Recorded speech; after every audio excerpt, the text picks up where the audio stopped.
Kita mulai semuanya. Selamat datang di Zoom ke-29 Komunitas Traveler Kompasiana pada hari ini Sabtu 3 April 2021 kerjasama antara Koteka dengan International Office dari Universitas PGRI Semarang yang sudah kita bina sejak tahun 2020. Terima kasih untuk peserta yang sudah hadir dari Traveler, dari Ubgris, dari Jerman, dari seluruh Indonesia. Saya senang banget. Pokoknya dari Aceh sampai dengan Lombok nanti akan berdatangan, khususnya dari Semarang paling banyak. Dan saya sendiri, Gana Stegman, ada di Jerman, di daerah Jerman Selatan. Kali ini akan menjadi moderator, di mana narasumbernya adalah Dubes luar biasa dan berkuasa penuh Republik Indonesia 2014-2018, Ibu Dr. Randa Wening Esti Probo Vatandari Master of Arts. Dan Ibu Wening ini sudah pernah menjadi narasumber kita tahun lalu bersama moderator Mas Oni Jamhari. Jadi gantian ya, tahun ini saya yang akan menjadi moderator dan kita akan sekitar 1 jam. Kalau banyak pertanyaan mungkin akan boleh sedikit. Sebelum kita mulai, Bismillahirrahmanirrahim. Assalamualaikum warahmatullahi wabarakatuh. Salam sejahtera, Om Swastiastu, dan salam kebajikan untuk semuanya. Saya akan membacakan terlebih dahulu CV dari Ibu Dubes Wening. Beliau kelahiran Pekalongan pada bulan Februari tahun 1955, menyelesaikan sarjana sastra Universitas Diponegoro pada tahun 1981, kemudian bekerja di Departemen Luar Negeri dan berkesempatan melanjutkan pendidikan Master Degree tahun 1998 di St. John's University New York, kemudian memiliki karir dari tahun 1987 dimulai sebagai atas KBRI Wina, Austria, nggak jauh dari tempat saya ya, sampai dengan tahun 90 dan tahun 93 sebagai First Secretary pada perwakilan tetap Indonesia untuk PBB di New York. Kemudian tahun 2001 beliau berada di Belgia sebagai konsuler pada perwakilan RI di Brussels ya. Kemudian tahun 2008 menjadi Minister Counselor pada KBRI Oslo di Norwegia. Kemudian terakhir seperti yang sudah saya sebutkan tadi bahwa beliau menjabat sebagai Duta Besar LBPP RI untuk Hungaria sampai dengan tahun 2018. Dan untuk hari ini seperti biasanya ada Pak Dr. Nur Hidayat, tapi sayang sekali beliau ada keperluan ke luar kota. Jadi hari ini diwakili oleh Sabrina.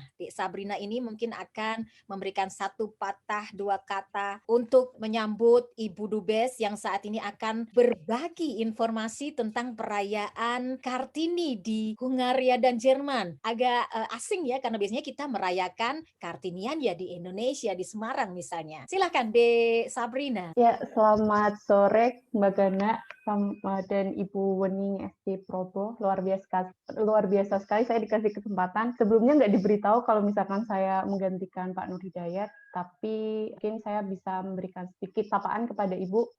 Mungkin ini baru pertama kali saya mengenal Ibu dan pengen sekali mengenal lebih bagaimana sih nuansa hari ngerayain Hari Kartini di Hungaria yang kurang lebih saya sedikit asing kalau misalkan ada perayaan Hari Kartini di negara luar seperti itu. Dan mungkin itu aja Mbak Gana, karena nggak nyiapin harus kayak gimana. Salam kenal ya Ibu. Terima Mungkin kasih, jangan iya, panjang-panjang, nanti iya, waktunya itu siap. habis ya, 1 menit Iya, cukup. Memang siap, disengaja siap. begitu ya, jadi kalau nanti bikin pidato 2 lembar, kasihan Bu Dubes sama saya Bener. ya, waktunya penting. Siap Mbak Oke, Gana. saya juga terima kasih kepada Mas Oni Jamhari yang telah mensponsori link kita di Zoom kali ini, dan tentu saja dari Lapak De Omah di Bogor yang akan memberikan hadiah untuk 3 peserta yang beruntung untuk hari ini, dan dari Dinda Baby Shop yang akan memberikan voucher bagi peserta yang beruntung. Nanti saya akan bacakan atributnya di akhir acara. Dan selamat datang sekali lagi kepada teman-teman yang telah hadir di sini. Jangan lupa untuk mematikan mikrofon jika kami lupa untuk mematikannya. Baik Ibu, gimana kabarnya hari ini? Aduh, senang sekali. Kita udah lama tidak ketemu ya. Terakhir kita ketemu tahun 2017 di Jerman. Dan Iya, sama benar sekali. iya, jadi sudah lama sekali. Bagaimana kabarnya Ibu? Aduh, Ibu sekarang kan kembali ke Jakarta nih, sudah tidak di Budapest ya.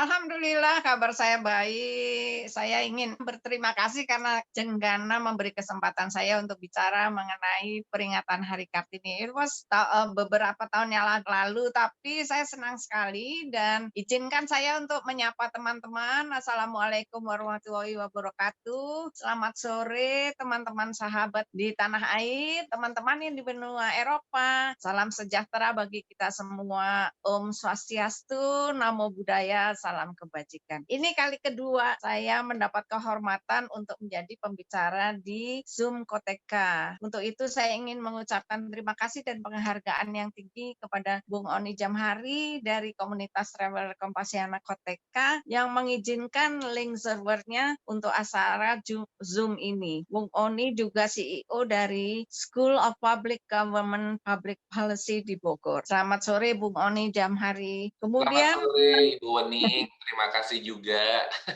iya, kemudian izinkan saya uluk salam dan terima kasih saya tujukan kepada Ketua Koteka 2021 Ibu Muslifah Seyani dan para admin-adminnya, Mas Dev, Mas Nanang, Mas Dias. Terima kasih secara khusus juga saya layangkan kepada adik saya, Gaganawati Stegman, sang moderator yang cantik, yang sore ini dia berkonde dan bersunggar, Kiai Semarang yang saya jumpai di Budapest, dan hubungan kita nyambung terus sampai saat ini. Terima kasih Jenggana. Terus ada pula berbagai sosok yang keterlibatannya dalam acara ini cukup penting seperti Mbak Winarni dari UMKM Lapak Domah Banget dan Dinda Baby Shop Plus Semarang. Selain itu juga kerjasama Zoom ini telah dilakukan dengan Direktur International Office University dari PGRI Semarang yang rektornya adalah Dr. Nur Hidayat. Saat ini diwakili oleh stafnya. Kita tadi udah melihat wajahnya. Selamat sore Sabrina Senja. Terima kasih banyak. Terima kasih Bu Dubes. Dan saya juga mau menyapa nih ada Mbak Teti dari Parmif. Ini ada satu pakai kebaya nih, sudah siap dengan kebaya. Oh, cantik. Iya, wanita Indonesia. Jadi dia ini adalah ketua dari Parmif ya Mbak ya, yang merupakan organisasi yang aktif di Frankfurt dan sekitarnya. Juga ada Mbak Siti yang ada di Bonn pakai kebaya juga. Ini semua di Jerman Ibu pakai kebaya. Coba saya pengen tahu yang dari Indonesia pakai kebaya tidak ini ya. Baik Ibu, saya beberapa waktu yang lalu sering melihat Facebook dari Ibu. Ibu itu ternyata meski sudah tidak menjabat lagi, tapi kegiatannya banyak sekali. Saya bilang, Ibu nggak capek Bu? Apa Ibu pijitan terus habis kegiatan kali ya? Jadi Ibu juga ada salsa, ada balet, ada seminar Zoom, ada ini, ada itu. Waduh, rasanya meskipun tidak ada kegiatan yang formal, tapi ternyata Ibu punya banyak sekali kegiatan informal yang dilakukan selama berada di Jakarta dan selama pandemi.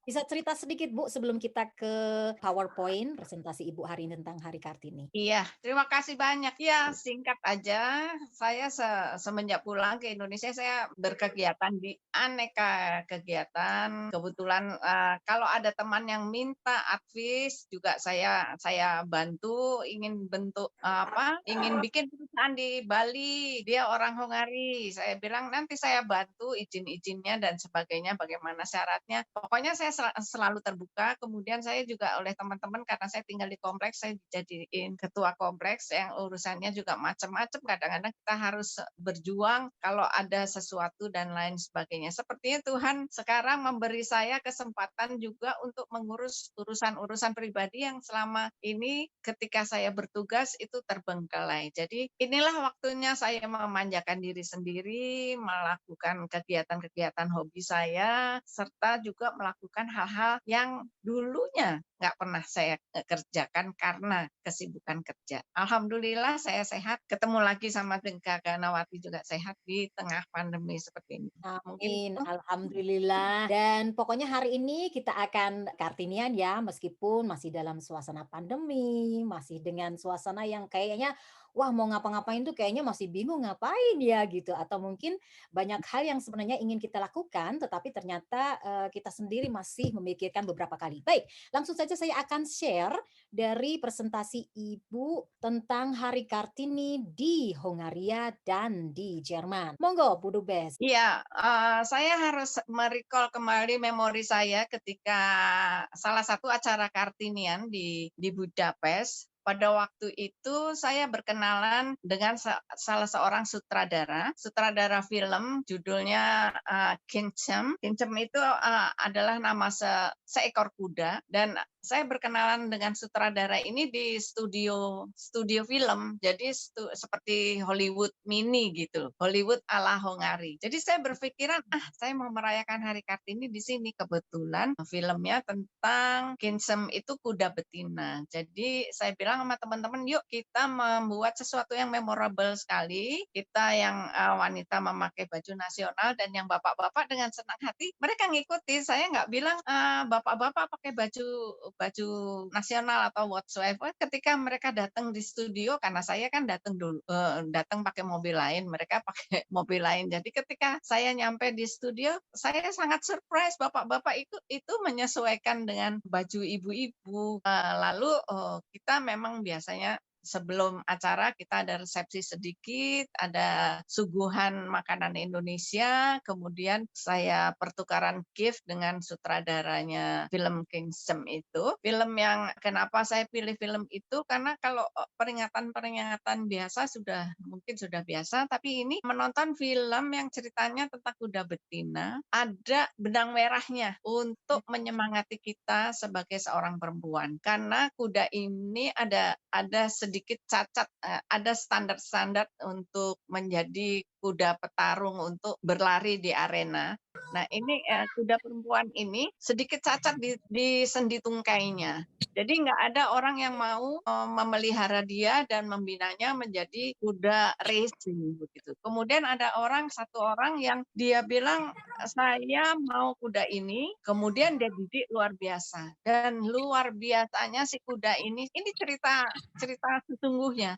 Jadi betul-betul dia racing di mana-mana di seluruh Eropa, dia menang terus. Saya kurang tahu, mungkin 12 kali dia piala juara Eropa atau juara dunia. Jadi di film itu diceritakan bagaimana susah payahnya si pemilik ini untuk mendidik kudanya, meskipun dia punya cacat, tapi dia bisa mengalahkan kuda-kuda lain. Dan ceritanya itu sangat menyentuh buat kita semua kaum perempuan, bahwa jangan karena keterbatasan kita tidak berbuat sesuatu. Ternyata Tuhan melalui kuda itu juga menunjukkan bahwa meskipun dia tungkainya cacat, dia bisa menjadi juara dunia. Jadi kita yang menonton itu semua menitikkan air mata sedih. Dan itu Hari Kartini yang menurut saya nggak sekedar peringatan, tapi juga nggak menyentuh kaum perempuan saja yang menontonnya, tetapi juga kaum pria, juga anak-anak juga menontonnya. Jadi mungkin bisa dilihat di YouTube ya, film Kinchem-nya itu yang worth seeing, perlu ditonton lah untuk menyemangati, apalagi kalau putri-putrinya Jengkana masih anak-anak pasti akan suka lihat Ya, film. naik kuda Bu mereka. Kemudian saya agak terkejut ya, ini cerita yang lain, cerita Hari Kartini yang lain. Ini dipicu oleh ketika suatu kali kita menerima hasil karya desainer. Nah, hasil karya desainer itu menggunakan kain lurik, bentuknya kimono gitu ya. Tapi teman-teman itu bilang itu kebaya. Saya bilang, loh kalian itu bukan kebaya, itu kimono. Kita nggak tahu Bu, itu menurut kami itu kebaya gitu. Akhirnya di Hari Kartini sebelum saya pulang, saya bilang saya mau undang semua teman-teman perempuan untuk memperkenalkan bagaimanakah kebaya itu, bagaimanakah yang bukan kebaya itu. Jadi ya, ada satu sesi saya perkenalkan kepada diplomat wanita maupun kepada staf lainnya dan masyarakat bahwa ini loh bedanya. Mungkin kita hidup di negara di zaman milenial, ibunya nggak pernah lagi memakai kebaya, jadi anaknya juga tidak tahu bentuknya kebaya itu seperti apa. Zaman ketika saya dulu di Wina, dubes saya perempuan, itu kalau dubes saya memakai kebaya, SOP-nya kita nggak boleh membiarkan dubes itu sendirian berkebaya. Peraturannya kita ini juga harus berkebaya. Tapi sekarang enggak. Saya di mana-mana ketika di Hongari, saya berkebaya. Staf saya, dia bilang, Bu, kita nggak punya koleksi sebanyak Ibu. Kita pakai jas saja. Jadi ya karena ya sudahlah, saya bilang kamu nggak boleh seperti itu. Itu is a part of your job. bahwa kamu perempuan Indonesia ya sebanyak mungkin dan memang kita nggak se-strict zaman dulu. Dubes saya yang dulu itu didikan Belanda banget, jadinya kita takut sekali kalau salah ya, salah Siap gitu ya. apa, salah kostum, salah apa, bisa besokannya dipanggil, dimarah-marahin gitu kan. Kalau Oke. sekarang dubes sekarang nggak seperti itu. Karena tahu bagaimana saya dekatnya sama staf. Jadi saya memang Betul. profesional, saya tegas kalau kerja gini gini gini gini substansi, tapi ya saya seorang ibu buat mereka juga. Jadi Jadi yang itu. ini ya Bu, yang fotonya pelatihan tentang batik dan kebaya Iya, itu di iya, KBRI heeh, Kelapa. iya betul, bisa Ini ditayangkan di semua situ. koleksi Ibu atau dari KBRI ini? Itu koleksi Koleksi. saya, koleksi saya Wow, sendiri. itu berapa kontainer Ibu ya? Saya bayangin Kalau waktu Ibu pindahan itu kan berapa kontainer itu isinya kebaya semua sama sepatu jinjit. Iya, karena ketika saya mendapat kepercayaan untuk menjadi duta besar, dalam hati saya inilah saatnya saya melakukan tugas sebaik-baiknya dan nggak hanya nabung duitnya, nggak hanya ditabung, terus mungkin ada juga Betul. yang lain nabung, tapi kan saya ingin memiliki semua kain atau produk di setiap provinsi dari Indonesia dan ketika saya Wow, resepsi kemana-mana saya bisa punya bahan cerita ini dari daerah ini, dari daerah itu, dari daerah ini gitu. Jadi kebetulan saya perempuan, saya punya kelebihan daripada duta besar yang pria. Jadi ya, apalagi kalau kalau khusus ya pria Bu ya? iya, kalau pria kan cuman pakai jas, Iya betul. ya nggak cepet dikenal. Kalau dubes wanita itu kan paling antara 20 orang di satu negara ya. Jadi begitu Oke. dreng gitu ya cepet dikenal. Kalau Afrika kan kelihatan bajunya baju Afrika gitu. Kalau kita ya cepet juga tahuan gitu. Jadi makanya staf perempuan saya itu bangga banget sama ibu dubesnya. Artinya ya Indonesia banget dan profesional banget. Bagaimana nggak mau ini istilahnya. Saya nggak mau Indonesia itu diremehkan orang. Ketika saya tampil di depan umum, ya I have to be totally dressed up karena saya membawa Indonesia. Knowing bahwa baju nasional itu tidak murah ya, memang iya. Terus kemudiannya saya dubes wanita, saya tidak pernah menolak staf perempuan ya. Karena saya pernah merasakan ketika waktu mau ke Brussels, ke Belgia, ada salah seorang atasan yang udah tanda tangan dan saya udah mau berangkat, dia baru sadar atasan itu perempuan ya. Yang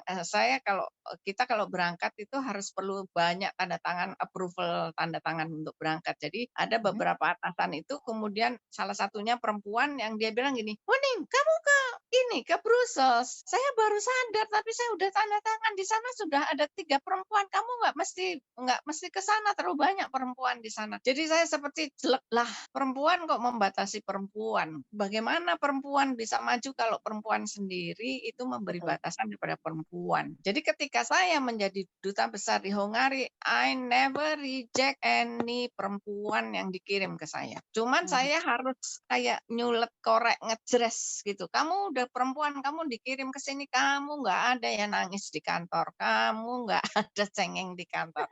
Yang Wah, kamu saya harus lupa daftar ini Bu. eh, kamu harus tunjukkan bahwa kamu bisa tunjukkan kepada dunia bahwa kamu bisa bekerja, bisa melebihi laki-laki seperti itu. Kemudian saya ketemu Jenggana, terus dalam rangka Hari Kartini, aku diundang ke Saitingen. Yang herannya itu wilayahnya kan wilayah kerja Jerman. KJRI Frankfurt, wilayah Oke. wilayah kerja Jerman, and then seorang dubes itu kan nggak boleh iclak-iclik ke negara tetangga karena Iya, kita punya wilayah sendiri, kecuali betul minta betul. izin ke Jakarta. Jadi saya bilang, "Aku senang banget, saya merasa terhormat untuk diundang ke Saitingen, tapi saya harus izin ke Jakarta." And then saya bismillah aja kirim berita faksimil ke Jakarta minta izin sekjen berdasarkan undangan gini-gini. Aku udah nggak ngarep, tiba-tiba jreng, Tim izinnya Salabim. Oh. senang Itu sekali. dibacain apa sama Jenggana sampai Ya, sekjen ini tuh saya sebel dari Jerman ini. iya, jadi saya ya sungkan-sungkan rodok kepiye gitu, tapi ya karena sudah ada izin dan kebetulan sekretaris saya itu juga multifunction, dia selain sekretaris juga bisa jadi penari, juga bisa jadi pendamping saya, ya tak ajak di sana dia bisa memberikan beberapa suguhan tarian, selain juga bisa ngawal saya gitu. Jadi itu suatu saya nggak ngebayang apa dapat izin dari Pak Sekjen. Walaupun undangan bertubi-tubi dari negara lain, kalau kita nggak dapat izin dari atasan ya nggak berlangsung. Dan saya sangat kagum sama diaspora Indonesia yang berada di Saitingen. Luar biasa Terima kagumnya. Mereka itu betul-betul erat saling dukung, saling membantu untuk kesuksesan acara ini. Mereka memang jual tiket 5 euro ya, Iya, 5 euro untuk acara ini ada tarian dan ada hidangannya, ada macam-macam tuh, ada saya lihat ada risoles, sate ada bakso, ada jamu. sate, ada bakso, ada lumpia, ada tahu petis, ada pokoknya macam-macam deh yang ngangenin itu ada semua dan 5 euro itu ya senilai bayar parkir ya. Mungkin mahalan bayar parkirnya ya. Saya melihatnya karena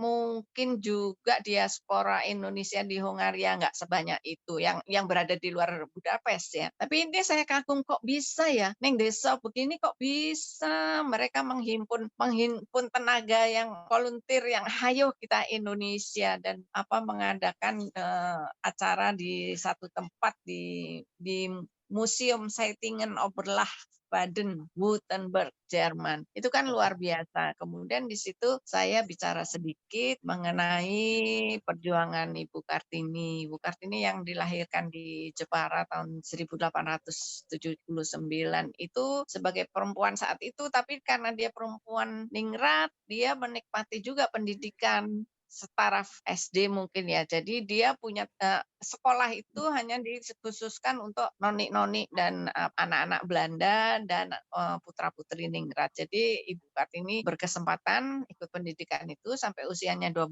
kemudian dia masuk pingitan. Sesudah pingitan dia kemudian dijodohkan menikah gitu. Pada saat itu beliau tidak terkungkung karena keterbatasan culture saat itu, budaya saat itu wanita harus di rumah dan pernikahannya juga diatur judulnya siapa, itu dia tetap melakukan kegiatan korespondensi dengan kawan-kawannya di Belanda dan akhirnya teman-temannya yang di Belanda itu terketuk hatinya dan mengumpulkan surat-surat Ibu Kartini dan mencetakkannya menjadi buku Habis Gelap Terbitlah Terang.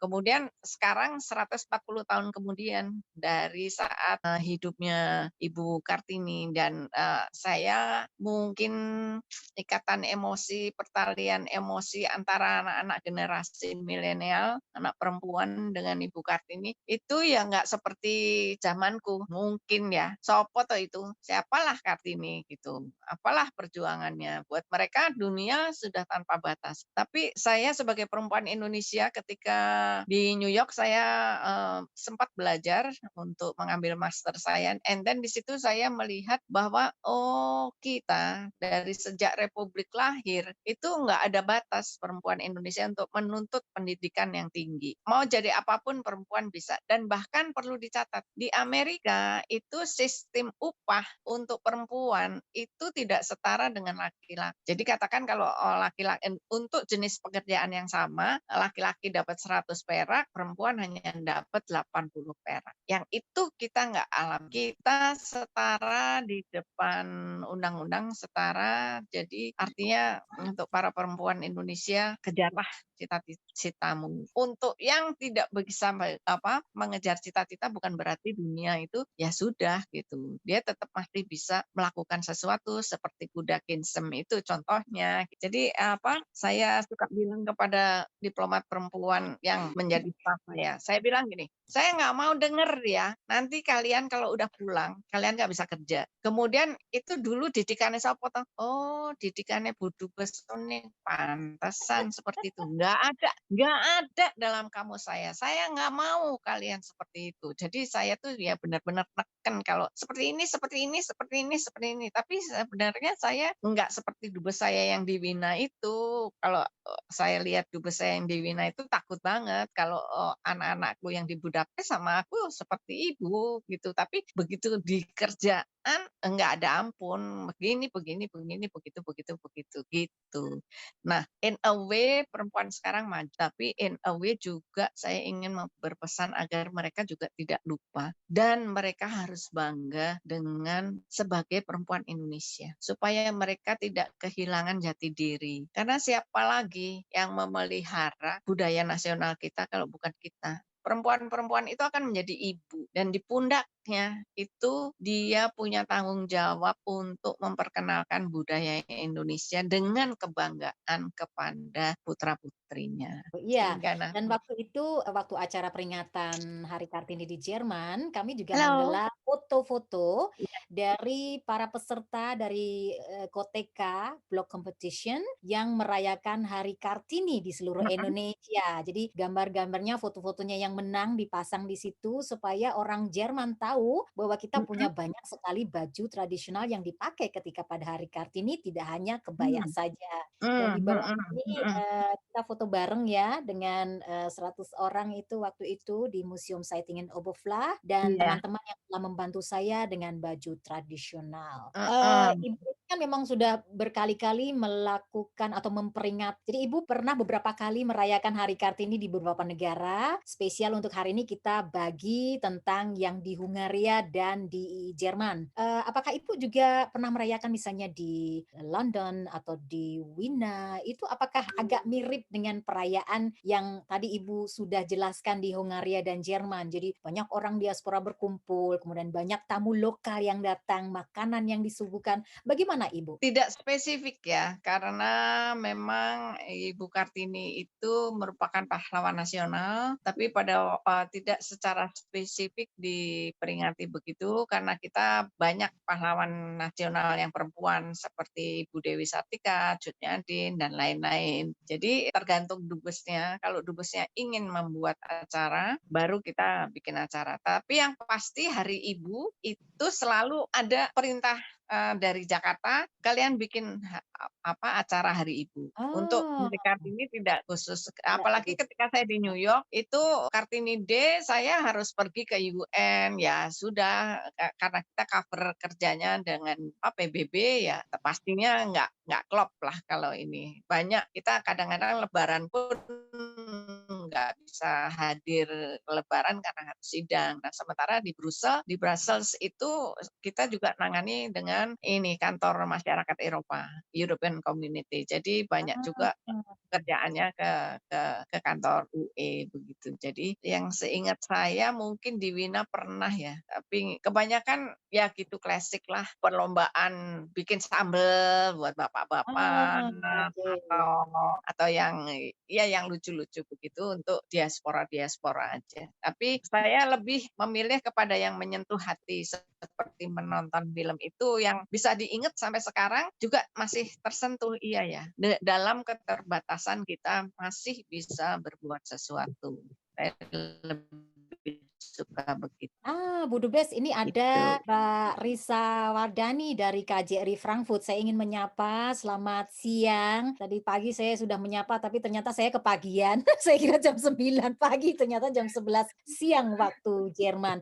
Selamat siang Mbak Risa, karena kayaknya Mbak Risa ini juga sibuk di wilayah KJRI Frankfurt ini banyak sekali Zoom yang digelar pada akhir pekan. Dan ini disempat-sempatin untuk bertandang ke Zoom komunitas Traveler Kompasiana. Terima kasih Mbak Risa. Baik Ibu, sebelum kita ke pertanyaan, saya pengen tanya nih sebenarnya untuk Ibu sendiri itu perayaan Hari Kartini itu untuk apa sih Bu? Kan itu kan udah tahun 1800-an begitu. Ini sudah tahun 2021.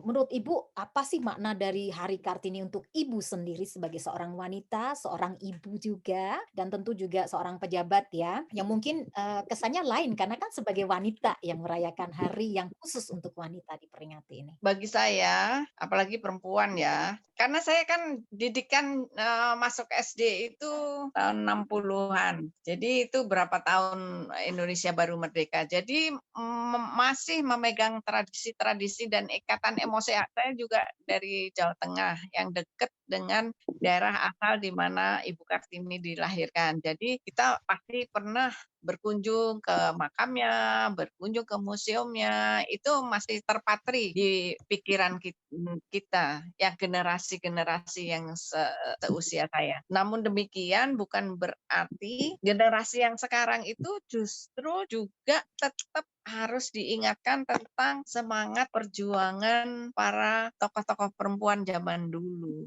Karena kalau mereka tidak diperkenalkan dan mereka tidak dipercontohkan, itu mereka tidak akan kenal. Mereka banyak nonton mungkin Korea, drama Korea lebih menarik daripada itu. Padahal nilai-nilai itu juga harus bersamaan nilai-nilai perjuangan perempuan Indonesia itu juga harus menjadi bekal, harus memperkaya pemikiran-pemikiran putri-putri Indonesia. Jadi tidak saja mengenai Ibu Kartini ya, rasanya saya juga ketika almarhum Pak Abdul Ghafur masih waktu itu sebelum COVID berkembang, sebelum merebaknya COVID, kita sudah ingin bikin acara untuk supaya kaum milenial ini gemregah gitu dengan semangat nasionalisme Indonesia. Dan kita akan bikin berbagai acara untuk membangunkan national pride pada generasi muda yang kita melihatnya sekarang ini kok semakin ini ya menipis gitu. Kita melihatnya semakin menipis. Jadi khusus karena ini peringatan Hari Kartini, saya juga ingin menekankan kepada putri-putri Indonesia bahwa kita itu perempuan Indonesia. Kita itu harus mengenal budayanya, harus berwarna. Seperti contohnya Jenggana. Meskipun tinggal di desa, di Jerman, di kota yang begitu kecil, tapi tetap dia warna Indonesianya tetap tidak luntur kemana-mana. Itu diundang menari kemana-mana, hayuh aja. Yang begini-begini itu saya bilang KJRI Frankfurt itu sangat beruntung punya diaspora yang begini. Tinggal diklik sedikit aja itu akan seperti tumbuhnya jamur yang subur gitu. Karena kebetulan di wilayah kerja saya kebanyakan itu pemain gamelan, sindennya, niogonya itu semua orang Hungari. Yang orang Indonesianya nggak ada. Di Jadi Frankfurt banyak Ibu, ada Pesona Indonesia, ada KJRI sendiri, terus yang kota-kota kecil, kota besar. Maksud karena saya juga diaspora. orang diasporanya juga banyak. Kalau kita kan Betul. diasporanya banyak kan ngumpul di Budapest dan karena mungkin kita memberi beasiswa dan mahasiswa kepada orang-orang Hungari, mahasiswa Hungari kan ketika pulang mereka jadi niogo, mereka jadi sinden. Tahu nggak sinden yang paling terkenal di Solo itu Agnes, udah kayak adik saya, itu orang Hungari dan Orang itu Hungary. nyinden. Bahasa Wow. Jawanya juga tipis. Kalau WhatsApp tuh saya itu pakai bahasa Jawa coba. Itu orang Ampun, Hungari. ya. Jadi sekali kalau nanti yang berkonde, berkebaya itu orang-orang Hungari, malah kitanya nonton. Kita nonton mereka main gamelan, kita nonton. Nah, terus kepiye gitu. Perempuan Indonesia tidak ada batasnya untuk mencapai cita-cita, tetapi juga harus dibarengi dengan pride bahwa dia orang Indonesia, perempuan Indonesia, saya mempunyai budaya yang sangat andiluhung. Karena kalau Setuju. coba kalau perempuan Eropa mau resepsi, mau pakai baju apa dia? Nggak ada dia bajunya. Mau pakai baju kayak princess nanti kayak diketawain kan. Nah kalau kita kan mau resepsi pakai kebaya, pakai sarung, pakai Ya. pakai apa saja udah menjadi baju nasional dan itu tidak dimiliki oleh negara lain, even Amerika Serikat tidak memilikinya. Jadi itu milik kita loh, itu milik kita. Kita harus berbangga memakainya. Salut nih KJRI Frankfurt nih kepada Jenggana nih harus bangga banget. Iya tentunya lah. Oke, saya akan memberikan kesempatan pada Mbak Teti di Frankfurt. Jadi lady first, sebenarnya saya pengen ke Mas Nana yang bertanya nomor 1, tapi hari ini kita memperingati Hari Kartini, jadi lady first. Silahkan Mbak Teti di Frankfurt untuk mengajukan pertanyaan sendiri atau saya bacakan, silahkan. Ya, terima kasih Mbak Gana. Salam kenal Ibu Wending, nama saya Teti. Saya mewakili perkumpulan masyarakat Indonesia yang ada di Frankfurt dan sekitarnya, namanya Permif e.V., nama organisasinya. Tadi Ibu bercerita katanya waktu Ibu di Hungari itu Ibu pakai kebaya, tapi stafnya pada nggak pakai kebaya katanya gitu, karena nggak pada punya. Makanya aku kepikiran, apakah KBRI di Hungaria nggak punya koleksi baju tradisional gitu Bu, karena setahu aku di sini di Frankfurt kita boleh minjem kalau nggak punya, itu aja kayaknya Bu. Tapi harus Ya, dicuci ya setelah dikembalikan ya? Iya, harus resmi, betul. Karena begitu pinjam harus kembali. kita punya segala macam, punya gamelan 2 set, punya koleksi baju, punya, boleh dipinjam juga. Tapi mungkin teman-teman itu pengen gesit, pengen bisa melakukan pekerjaan seprofesional mungkin ya, saya nggak tahu, saya nggak memaksakan. Kadang mereka pakai, tapi kebanyakannya kalau resepsi enggak. Tapi kalau misal ada Indonesian Week di salah satu kota gitu, mereka memakai karena mereka menginap di kota itu dan bisa siap-siap gitu ya. Kalau resepsi undangan acara-acara misal perayaan kemerdekaan Peru atau kemerdekaan negara lain, itu mereka pakai biasa, dan saya biasanya udah sanggup baju dari rumah. Kalau saya sebagai dubes kan ada supir, ada mobil, nggak harus parkir, nggak harus apa, jadi berangkat dari kantor udah cantik begitu. Cuman mereka saya tekankan agar kalau nanti penempatan lagi jangan ngumpulin duit aja, tapi juga membekali diri. Boleh aku tanya satu lagi nggak? Boleh. Silakan. Boleh ya Bu.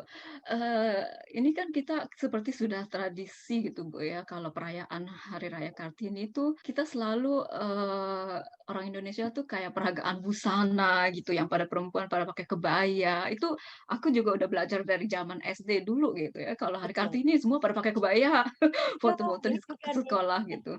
Betul, yang aku mau tanya gitu ya, kenapa selalu kok berfokus ke kebayanya gitu, padahal Ibu Kartini itu kan dia itu seperti pejuang wanita yang berusaha untuk membuka pandangan wanita Indonesia agar lebih maju dan nggak terbelakang gitu. Terus apa hubungannya dengan selalu pakai kebaya gitu loh Bu? Kadang aku suka mikir, tapi karena itu kita udah dari kecil diajarinnya begitu dan tradisi, ya kita pada ikut aja gitu. Cuma kadang aku suka mikir, kenapa kok apa hubungannya gitu dengan selalu pakai kebaya? Mungkin Ibu bisa kasih apa sih pendapatnya gitu dari Ibu? Nggak ada certain rules harus berkebaya, enggak. Karena baju nasional kita itu emang banyak, tapi memang mungkin orang koleksinya kebaya yang paling gampang. Orang tuanya juga mungkin nggak mau repot-repot beliin aja kebaya gitu. Atau kalau baju yang lain, misal kita punya anak perempuan umur 10 tahun ingin dandani,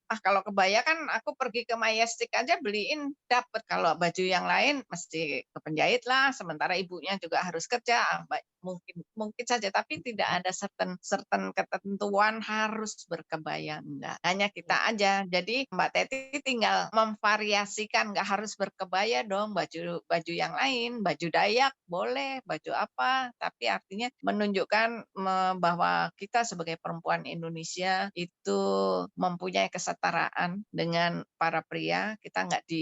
Kita boleh bangga, seperti saya sudah cerita, kalau di Amerika itu upah itu dibedakan antara laki-laki dan perempuan, sementara kita enggak. Kita mau jadi astronot boleh, mau jadi pilot wanita boleh, mau masuk polisi, mau menjadi army boleh, mau jadi apa saja boleh, tidak ada batasan, tinggal kita sendiri yang enrich ourselves. Saya kali ini nggak mau pakai kebaya, mau pakai baju yang lain. Saya juga, karena saya dubes wanita, saya juga pakai baju Dayak yang kayak penari-penari itu ketika hari anak, misal hari anak di park di Budapest, itu anak-anak kecil semua. Saya pakai baju KBRI, pinjem baju kebayanya, even pakai ikat kepalanya yang ada burungnya itu, ada bulu burungnya itu saya pakai, karena kalau kita nggak mulai, nanti yang lain nggak akan mulai gitu. Saya lihat lalu Ibu Susi Pujiastuti waktu itu pakai juga, kok samaan ya.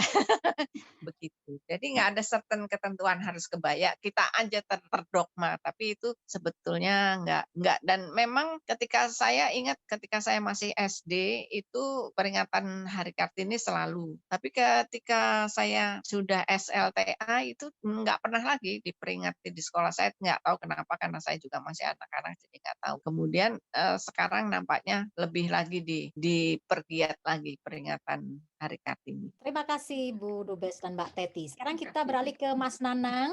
Monggo Mas Nanang, silakan ditanyakan sendiri dan dinyalakan videonya biar saya bisa lihat gantengnya Mas Nanang yang moto lanang ini. Terima kasih Bu Dubes, terima kasih Mbak Gana, terima kasih para peserta Zoom semua. Terima kasih atas kesempatan yang diberikan kepada saya. Saya bangga pada Ibu Dubes, di mana Ibu betul-betul menjadi dutanya Indonesia di sana. Duta yang luar biasa bagi saya, karena mewakili Indonesia, mewakili wanita Indonesia di negeri sana. Di saat peringatan-peringatan seperti itu di Indonesia sudah cenderung sudah kehilangan animo, di mana sekolah-sekolah sekarang sudah mulai nggak mengadakan, di mana kegiatan atau rasa untuk mengadakan itu sudah semakin luntur. Tapi luar biasa, Ibu masih punya hal yang luar biasa yang menjadi inspirasi bagi wanita Indonesia, bahkan untuk muda-mudi Kartono dan Kartini baru di Indonesia. Terima kasih Ibu. Dan mohon Ibu kasih bagaimana resepnya untuk Kartini muda ini untuk bangkit, untuk mencintai. Sebenarnya sudah dijelaskan Ibu seperti yang tadi, tapi mohon diserahkan kembali. Bagaimana kiat pemerintah atau bagian apa saja yang berkewajiban untuk membangkitkan animo, keinginan, gairah kita untuk cinta pada negara ini. Terima kasih Ibu. Mas Nanang, ini lagi nggak tugas nih, lagi nggak tugas di rumah sakit. Ini lagi moco ini. Lagi moco. Iya Mas Nanang, terima kasih pertanyaannya. Memang itu menjadi tugas kita semua untuk menimbulkan kesadaran ya kepada generasi muda. Karena kan kita sekarang hidup tanpa batas. Anak-anak kecil itu within click udah bisa mengenal dunia luar. Beda dengan ketika zaman saya, langganan koran aja kalau orang tuanya nggak punya duit, nggak bisa langganan koran, ya nggak Bugana. Segana mah masih lebih mudah. Kalau zamanku benar-benar fisik yang ada di tangan baru bisa dibaca gitu. Kalau zaman sekarang godaan di sekolah semakin banyak. Jadi kalau itu di pundak kita semua sebagai orang tua di rumah, kita juga harus tanamkan rasa nasionalisme, rasa bangga sebagai bangsa Indonesia. Itu juga perlu. Kemudian menjadi guru itu biasa menurut saya. Yang susah itu menjadi pendidik karena beda ya. Menjadi guru, menyampaikan pelajaran-pelajaran yang ada pada textbook. Tapi mendidik itu lain. Menjadi guru sekaligus mendidik untuk anak-anak mencintai negaranya, mempunyai rasa nasionalisme yang tinggi, memiliki rasa membela negara itu penting, seperti itu. Jadi tidak hanya sekolah, tapi juga di rumah itu penting. Teman-teman, silakan mengisi e-sertifikat yang akan dibagikan oleh Dek Sabrina Senjari dari International Office Universitas PGRI Semarang. Karena ini harus diisi sendiri ya, supaya panitia tidak repot untuk mengirim satu persatu. Jadi nanti tinggal mengisi sendiri. Mohon Dek Sabrina untuk dibagikan di kolom chat di Zoom Gruppen Chat karena Ibu sedang ada tamu. Dan di link ini adalah di forms Google yang ada di chat ini sudah dituliskan oleh Dek Sabrina. Silahkan mengisi sembari menunggu Ibu Dubes kembali membukakan pintu. Dan terima kasih untuk teman-teman yang sudah bertanya. Saya ingin membacakan teman-teman yang hanya memberikan komentar, yakni dari Anna di Bintaro. Dia mengatakan, I love kebaya. Bu Wening makin cantik dibalut dengan kebaya. Saya bangga dengan warga negara Indonesia karena baju nasional Indonesia super sekali. Jadi ini komentar ya. Kemudian saya kembali ke pertanyaan berikutnya dari Dek Mira di Purwakarta. Silahkan disampaikan sendiri. Dibacain aja, Oke, Mbak. saya bacakan ya. Ibu Wening izin bertanya bagaimana antusias warga Hongaria terhadap budaya kita, khususnya ketika diperkenalkan tentang baju nasional kita yang tentu berbeda dengan terah mereka ya, yang bajunya rok begitu ya. Silakan Ibu. Tentu sesuatu yang lain sekali ya, lain sekali. Dan Ibu waktu itu pernah memberikan kado kebaya pada Gloria yang moderator TV sebuah channel di Hongaria kalau nggak salah ya. iya, iya. Jadi Gloria itu teman saya, dia host dari sebuah acara TV, talk show TV. And then karena hubungan baik, saya diundang untuk mengisi acara program Tea with Gloria selama 30 menit. And then 30 menit dibagi 2, 15 menit, 15 menit. Kemudian saya karena jadi bintang tamunya, saya nawar, saya ganti baju di session kedua. Sekretaris saya sampai, aduh boleh nggak ya katanya gitu. Tapi saya insist dan diperbolehkan, dan Gloria cinta banget sama saya. Dia sampai sekarang masih sering komunikasi dan bilang saya rindu dengan dubes yang seperti kamu, nggak ada gitu. Katanya seperti ya enggak lah, pasti yang gantiku akan lebih baik karena tinggal meneruskan jalan gitu. Tapi ya Bagaimana pendapat mereka orang Hongaria jadi terhadap baju tradisional kita? Kan tadi udah dibagi Bu, dari Gloria dibagi. Jadi mereka tentu suka sekali karena beda sekali. Cuman ada persamaannya. Kadang-kadang kita pakai bordir kan, bordiran-bordiran. Nah, Hungari itu juga menonjol di bordiran. Nah, Betul. ada beberapa jarit saya yang dibordir juga. Jadi saya bilang ini batik, tapi di atas batiknya ada ceplok-ceplok bordir. Jadi ini sebagai penghargaan saya memakai batik, memakai jarit dengan kebaya, tapi di jarit saya ada beberapa ceplok-ceplok yang kebanggaan Hungari adalah bordiran. Jadi ini seperti bahwa budaya itu bisa dicampurkan begitu ya, enggak terpisah sama sekali. Hanya kalau Hungari itu mereka apa ya, modelnya begitu ya wes begitu, enggak dimodifikasi. Kalau desainer kita tuh luar biasa. Tiap kali saya pulang dari luar Rapi negeri, ya. aduh modelnya udah lain lagi, aduh bagusnya luar biasa, aduh terkagum-kagum gitu kan. Tapi ya saya bilang gini, kadang-kadang ya artis-artis kita tahu ya dapat endorsement gitu kan ya. Kenapa mereka nggak endorse duta besar perempuan gitu? Duta besar perempuan itu kan manekin ya. Di luar negeri itu manekin. Kenapa nggak dikasih endorsement? Bu, nih pakai produk saya gitu. Nah, Supaya ini nih bisa sekalian promo dipamerin. ya. Seperti Iya. itu. Kalau cuman artis-artis kan untuk produksi dalam negeri aja. Aku nggak pernah bilang gitu sih kepada Ibu Menlu. Jadi itu hanya dalam pemikirannya, karena pemikiranku aja. Alangkah baiknya kalau mereka juga endorse kepada. Jadi saya pernah ketemu ya teman dari Amerika Latin ya, dari Peru atau dari mana, dia pakai itu bagus, istrinya yang pakai karena yang dubesnya si bapak. Jadi istrinya pakai tasnya serasi gitu sama baju sama sepatunya. Saya bilang dari Meksiko. Saya bilang, aduh bagus sekali bajumu. Ini kamu beli di mana? Saya itu dari aja nanya. Dia bilang, this is made in Mexico, katanya gitu. Wow. Dan kita juga ada kerjasama dengan desainer Indonesia. Aku teman baik dubes Indonesia di Meksiko. Kita ada kerjasama. Tapi kenapa desainer kita tidak membekali ya dubes-dubes itu untuk juga memakai baju dia supaya juga masa iya nek duta besar nentengnya tas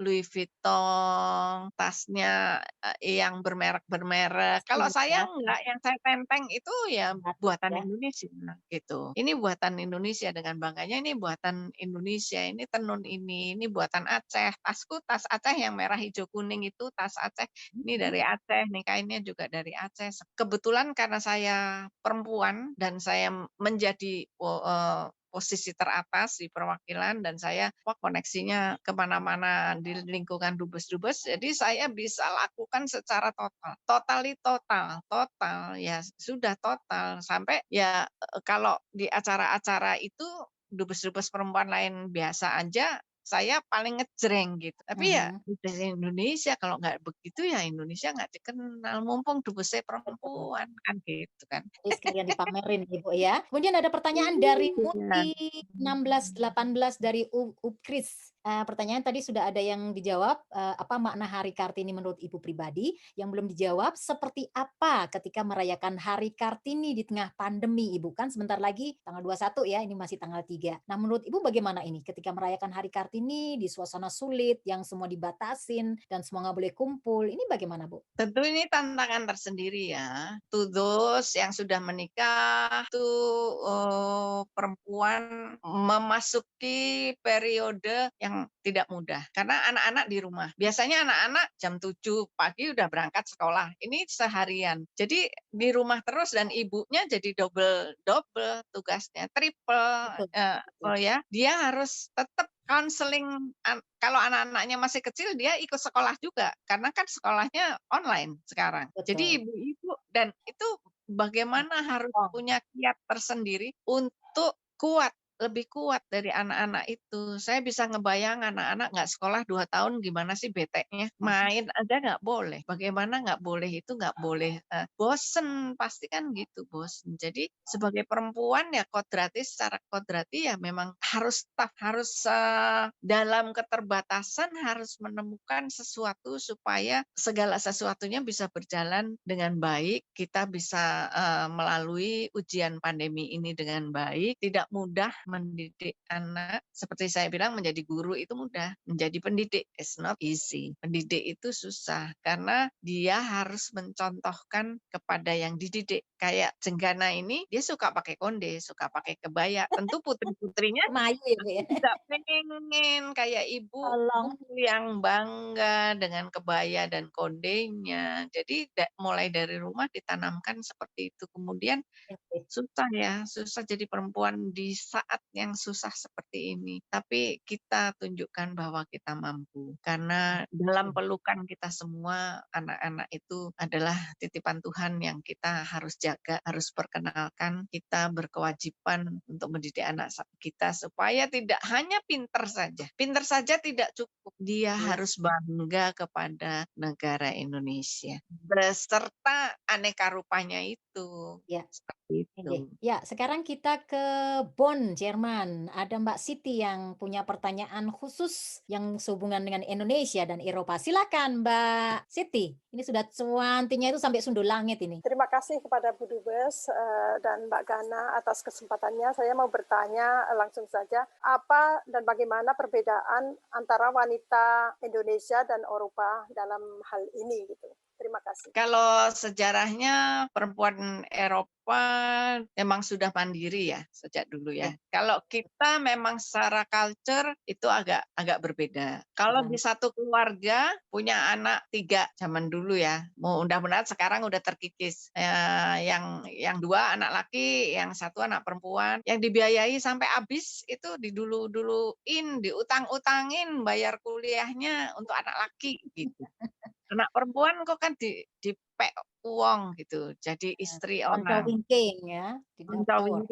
Ibuku selalu bilang, ojo nyadong, kamu harus bisa mandiri. Di Eropa, apalagi di negara-negara, saya pernah tinggal di Norwegia, jadi saya tahu begitu majunya perempuan di daerah Nordik, setara dengan laki-laki, sampai ketika istrinya udah ngambil cutinya, baru si suami ngambil. Sampai seperti itu hak-haknya. Kita belum sampai 3 bulan hanya untuk kepada perempuan, tidak kepada bapak.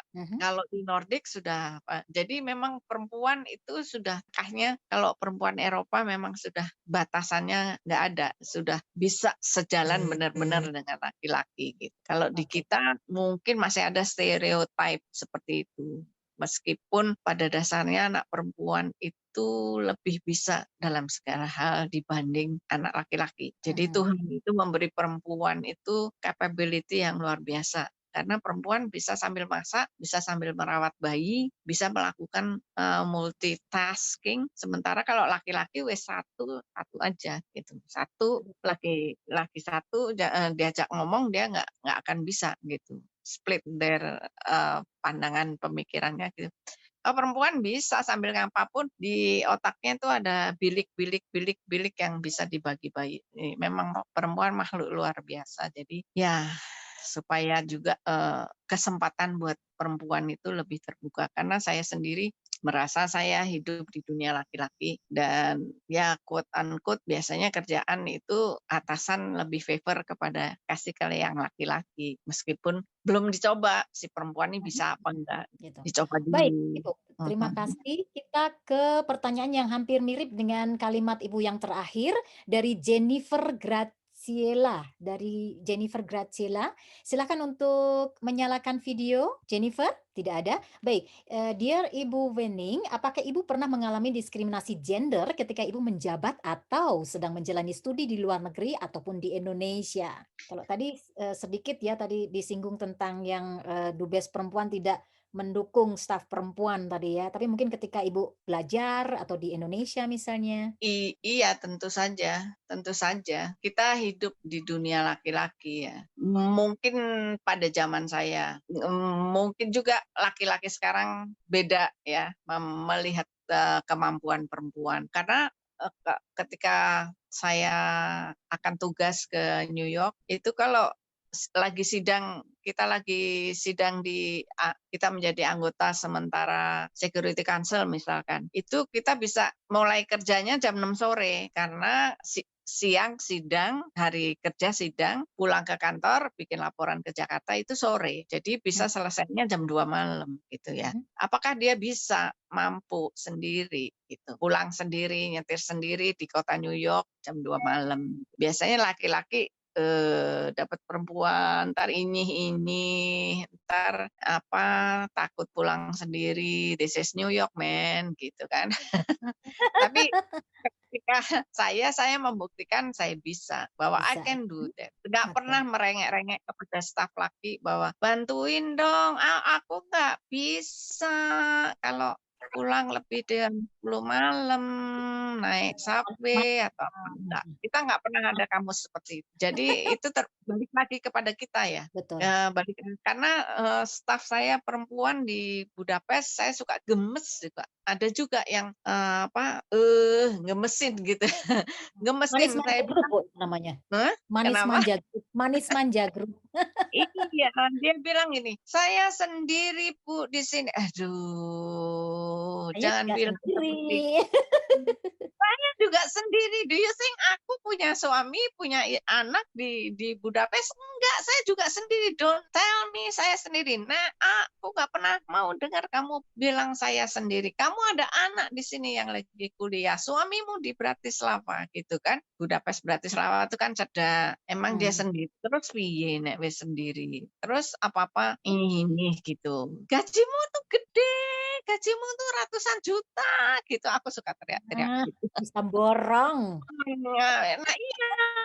Kalau memang nggak sanggup, biar kasih kesempatan yang lain. Negara ini udah bayar kamu begitu banyak. And then kalau aku nggak membatasi perempuan bekerja denganku, tapi aku nggak mau dengar seperti harus profesional Ibu ya. Seperti ya, betul. Ya, ini ada pertanyaan lagi dari Niluh yang ada di Jerman. Silakan Mbak Niluh, dinyalakan mikrofonnya untuk menanyakan langsung pada Ibu Dubes Wening. Ya, terima kasih kesempatannya Ibu.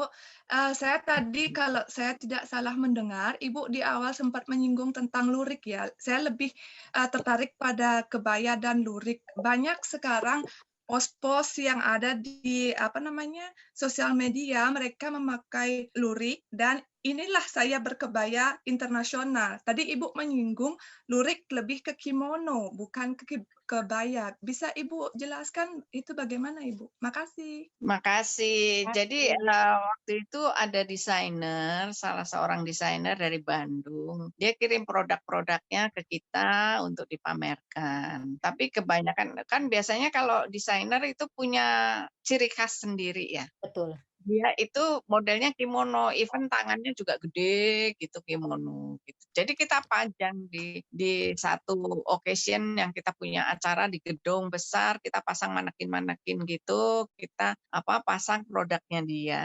Yang nuansanya nuansa kimono emang dia enggak tanpa kancing depannya. Jadi memang seperti kimono Jepang dan tangannya kotak gede gitu. Staf saya lapor ke Jakarta bahwa KBRI sudah melakukan ini diramaikan oleh dipajangnya di displaynya produk desainer A yang memamerkan kebaya Indonesia. Saya bilang itu bukan kebaya. Jadi bukan produknya yang salah, tetapi staf saya itu tidak mengenali mana toh kimono, mana toh kebaya, itu dia nggak kenal. Sebagai diplomat, saya sangat menyayangkan, loh kok kamu itu apa nggak cukup dibekali, mengenali ini kebaya, ini kimono gitu. Dia bilang semua itu menurut dia kebaya. Gitu. Jadi akhirnya saya adakan satu sesi dalam rangka Hari Kartini untuk pengenalan mana sih kebaya, mana yang kimono begitu. Ya. Jadi bukan nggak ada lurik dibikin kebaya, bukan karena produknya aku lupa deh nama desainernya itu, produknya emang kimono dengan lengan yang kotak gede gitu dan nggak ada kancingnya sama sekali di depan, seperti kerahnya juga kerah kimono gitu. Oke, Begitu. terima kasih Ibu. Ini ada Edrida Pulungan. Silakan Mbak Ed untuk menyampaikan ke Ibu Dubes, menyalakan video dan mikrofon. Mbak Edrida ini bertugas di kantor DPD DPR RI di Jakarta dan baru saja mendapatkan penghargaan ASN 2020. Mbak Ed, tidak ada. Saya sampaikan, selamat sore Ibu Dubes dan Mbak Gana. Pertanyaan saya adalah, apa yang paling menarik saat Ibu bertugas dalam memperkenalkan budaya Indonesia di Hongaria? Dan tentu saja kebaya, apakah yang menjadi favorit Ibu? Sepertinya yang warna hijau ini. Kemudian pokoknya warnanya seorang ratu ini. Nah, ini ada Mbak Edridanya sudah sampai nih. Silahkan Bu Dubes untuk dijawab pertanyaan dari Mbak Edrida Pulungan yang ada di Jakarta. Ya, ketika saya jadi duta besar itu saya very open. Gana bisa tahu lah, bisa cerita bagaimana dia knock at me dan begitu spontan saya jawab. Luar biasa. Nah, itu yang saya amati kolega dubes di Hongari, di Budapest yang wanita-wanita, kita kan sering ketemu ya, punya grup dubes wanita di Hongari. Mereka kalau ketemu bahasnya politik, si Macron begini, si ini begitu, Merkel begini, itu begitu, gitu. Jadinya mereka more on bicara politik. Jadi berbobot begitu. Sementara aku itu utama, kerjaanku yang utama. Tetapi I open all walks of life untuk menjalin ya apa aja bisa jadi hubungan baik buat saya. Dengan demikian kita mendapatkan privilege dari banyak orang. Seperti yang aku cerita, sutradara film, aku bisa kenal sama dia, terus dibukakan studionya yang kayak Hollywood Mini itu, di open, boleh nonton ini, boleh nonton itu, bagaimana kita membuat film, ini caranya itu, yang begini. Blusukan, pokoknya saya blusukan kemana-mana. Perlombaan anjing gembala saya ikut, saya datengin, saya lihat ya. Terus karena hubungan baik itu akhirnya di Hungari itu ada satu danau besar banget, Danau Balaton, segede Samosir, segede Danau Toba dengan Samosirnya. Nah, di situ itu Gana juga tahu bahwa itu danau dikelilingi oleh desa-desa. Nah, tiap desa itu di musim semi sampai panas dapat giliran untuk bikin festival. Jadi nggak pernah tabrakan. Mereka sinkron bikin desa ini 10 hari atau 2 minggu. Kemudian nanti lanjut desa kemudian. Nah, itu karena hubungan baik saya, Indonesia itu bisa dapat satu tenda yang gede banget. Paling gede di antara yang lain-lainnya. Dikasih ke Indonesia for free. Satu tenda for free untuk seminggu. Di situ saya angkut gamelan saya, di situ niogo saya. Mereka hanya provide pokoknya free electricity free, nggak sewa tempat untuk tenda, semuanya mereka kasih penginapan dan makan untuk voucher makan untuk para niaga dan artis-artis. Ya udah di situ gamelan itu ada jadwalnya. Jadi nggak cuma gamelan, mereka ada cerita dongeng anak, ada workshop penari, ada menggambar, ada macam-macam di tenda itu. Sementara tiap 3 jam sekali gamelan itu berbunyi sampai jam 12 malam, penutupnya jam 11 gamelan main, jam 12 selesai, orang bisa tidur. Itu saya datengin loh. Saya datengin jam 11 malam, saya tungguin sampai mereka selesai. Mungkin dubes-dubes yang sebelum saya nggak seperti itu ya. Udah ngerti di situ main ya wis, itu bagiannya niaga-niaga itu. Kalau saya benar-benar ya saya datengin, saya tongkrongin supaya mereka juga semangat karena mereka promoting Indonesia. Kerjaan saya kan lebih mudah karena ada mereka dan mereka promoting, dan Mbak Gana juga kebetulan ketemu Mas Renir ya. Mas Renir yang juga niaga bisa cerita tentang saya itu bagaimana. Jadi saya nggak jual kecap lah, artinya memang I treat them very well gitu, seperti itu.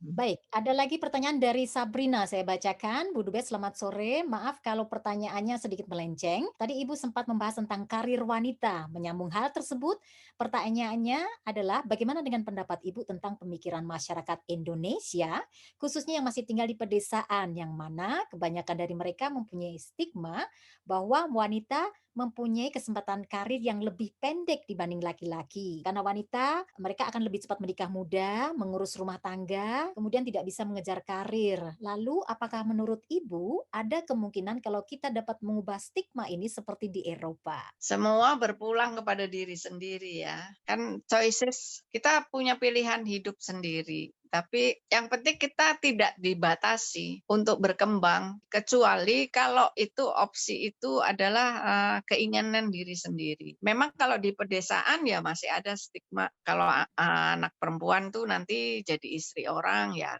udah carikan suami saja, nggak perlu pendidikan tinggi-tinggi, toh nanti masuknya ke pawon juga gitu ya. Tapi kalau dunia sekarang kan sudah terbuka dan perempuan juga justru itu, perempuan harus membuka diri sendiri, membekali diri sendiri, menjadikan diri sendiri very tangguh, makhluk yang tangguh, yang nggak inyih-inyih, yang punya ketetapan hati. Aku ingin menjadi diriku sendiri. Seperti Denggana ini contohnya menjadi dirinya sendiri. Walaupun diboyong sama Brand sampai ke Jerman, dia tetap menjadi dirinya sendiri, dan alhamdulillah suaminya nggak mengekang. Jadi mungkin kalau memang si perempuan ingin berkembang menjadi diri sendiri, dia sebelum menikah mungkin ada perjanjian gitu ya atau apa. Harus Bu. Kalau nggak mau nikah gitu Bu. Nah, punya syarat. Aku punya syarat. Jangan batasi aku begini, aku begitu, aku begitu, ya, aku begitu. Jadi seperti aku pun ketika menikah dulu belum selesai kuliah. Jadi menikah nggak dibatasi untuk mengejar sarjananya. Ketika sudah selesai sarjana, kebetulan rame-rame sama teman-teman kuliah untuk ngelamar di Departemen Luar Negeri waktu itu. Dan di antara 15 yang ikut naik kereta bareng-bareng, yang keterima cuma 2, putrinya Pak Rektor dan saya. Jadi saya bilang, waduh, udah diterima, masa iya terus aku berhenti di tengah jalan. This is a career yang Tuhan memberi ke saya. Jadi saya pegang itu. Jadi walaupun ada hujan, badai, dan angin, saya nggak lepas karena itu sudah diberikan. Saya punya kepercayaan sendiri kan, tekad sendiri, ini udah sesuatu yang diberikan Tuhan kepada saya. Then I will do it. I will do my best to it. Jadi alhamdulillah saya mencapai top karir sebagai duta besar, dan ketika jadi duta besar saya tidak tidur. Ya enak juga kan kalau di luar negeri tidur, ya atasannya di Jakarta nggak lihat. Baik Ibu, ini ada pertanyaan dari Mbak Yuni Astuti di Blora. Ibu Dubes, apa yang perlu kami lakukan sebagai orang tua kepada anak demi menanamkan semangat Kartini? Karena sekarang ini kan memang modelnya model gadget ya, TikTok, Instagram gitu ya. Jadi memang udah nggak model seperti Kartini, harus tradisional, harus begini, harus begitu, berbeda. Silakan Ibu, ada tips dari Ibu? Iya, itu tantangan buat ibu-ibu masa kini ya. Jadi harus kembali dari diri sendiri. Kalau dulu saya sama bapak sama ibu itu kan takut ya. Tapi kalau modelan orang sekarang kan jadi teman. Kita seperti seperti dia. teman gitu ya. Dia bisa mencontoh kita, kita tanamkan nilai-nilai budaya bangsa, kita tanamkan nasional dari kita dulu, dari kita lakukan sendiri supaya mereka bisa bercermin. Oh, orang tuaku begini. Kalian sebagai anak harus bangga juga memiliki orang tua yang punya karakteristik nggak luntur gitu. Contohnya seperti Jenggana ini nggak luntur. Misal tinggal di Jerman, dia nggak jadi noni Jerman gitu. Jadi contoh yang baik. Jadi walaupun di Blora sana, ya kembali harus mencontohkan jati diri bangsa kita tuh ini. Ini kita memiliki budaya yang adiluhung yang kita perlu jaga. Siapa yang akan bangga dengan budaya sendiri kalau bukan kita? Kita Betul sekali. memang terbuka bisa nonton drama Korea at any minute, tapi itu ya selingan aja. Itu selingan aja bahwa kita memang terbuka dengan dunia luar, tapi itu tidak mengurangi nilai-nilai dan penghargaan kepada budaya sendiri. Dan itu kembali kepada keluarga as a nukleus ya, sebagai inti dari sebelum anak itu berangkat mengenal dunia luar. Baik, sebelum kita tutup acara, ada satu pertanyaan lagi dari Farisa Belova di Aceh. Sebagai seorang Dubes Republik Indonesia, apa peran atau yang bisa dilakukan oleh Ibu Wening untuk kebaikan dan kemajuan pendidikan anak perempuan di Indonesia dan di Hongaria? Membanggakan budaya sendiri sebagai menonjolkan keperempuanan dan membanggakan budaya sendiri. Saya juga ingin mengambil hati orang Hongarian, di mana saya ketika di Hongari, saya menari Hongari pakai baju Hongari. Dan itu try to win Hungarian's heart yang susah dilakukan orang lain. Kebetulan saya punya bekal untuk itu dan saya lakukan sebaik-baiknya. Karena di Hongari itu luar biasa dalam memelihara budayanya. Di Hongari itu anak-anak perempuan tuh kalau menari masih dikepang gitu, rambutnya panjang. Dan yang saya setiap tahun mereka itu mengadakan kayak di Istora Senayannya gitu, di Budapest, itu 2 minggu pekan tari nasional. Ya, emang masuknya membayar, tapi itu segala sanggar diberi kesempatan untuk manggung at any time, dari pagi sampai jam 7 malam. Dan itu berganti-ganti dan ada workshopnya. Kita kalau misal mau belajar tari Aceh, ada sesinya, di situ ada jadwalnya di situ. Jadi saya itu sampai ngeluarin air mata melihat anak-anak muda yang membanjiri Istora dan mereka belajar menari Hongari gitu. Kapan ya saya bisa begitu? Kapan kita bisa begitu gitu?